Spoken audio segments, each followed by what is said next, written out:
কি গো কাকা, গরমে কেমন আছো? খুব ভালো আছি। লেপ গায়ে দিচ্ছি। আর তিনটে বলো না।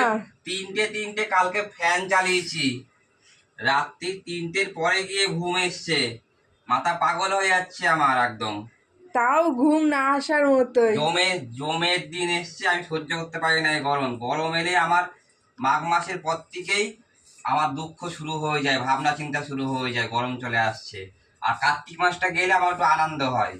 কার্তিক মাসটা এলে আনন্দ হয়, শীত আসছে, একটু ভালো করে একটু একটু কাটাতে পারবো। আমি গরম একদম ভালো লাগে না আমার। সকাল থেকে উঠে আমার চিন্তা বেঁধে যায় কি করে কাজ করব, হাঁপাতে থাকি সে কুকুরদের মতন।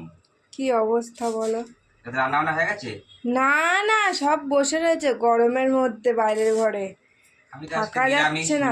শনিবার। এই যে থোর ভাজছি, ওদিকে ভেন্ডি আলু দিয়ে পোস্ত করছি, আজকে উচ্ছেগুলো একটু ভাজবো, ব্যাস আর কিছু না। এক হুম। পদ দিয়ে তো করি, আজকে তার 3 পদে টুকটুক টুকটুক করে তাড়াতাড়ি উঠেছি বলে করতে পারছি, গরমের ঠেলায় উঠে গেছি বিছনা ছেড়ে। কি অবস্থা, আর কিছু বলার নেই। আর আমার নাতনি বউ কেমন আছে?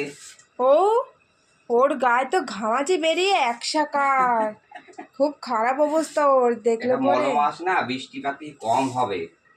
একটা নাকি বিশাল ঝড় আসছে, কবে আসছে কে জানে। সবইতে আসবে, ঝড় আসে আর সাইড সুইচ দিয়ে পাশ কাটিয়ে সব চলে যায়, বেরিয়ে যায়। আমাদের এখানে কিছুই হয় আমাদের না। দেখে পালিয়ে যায়। আমাদের বলে আমাদের দিয়ে লাভ নেই হাওয়া। যাই হোক, গুড মর্নিং, সবাই ভালো থাকো, সুস্থ থাকো, আর বেশি বেশি করে জল খাও। জল হচ্ছে মেন ওষুধ। হুম। জল, কেন এই গরমে পেট গরম হয়ে গেলে সব শেষ। জল জল জল, বেশি করে জল খাও। বাই, ভালো থাকো।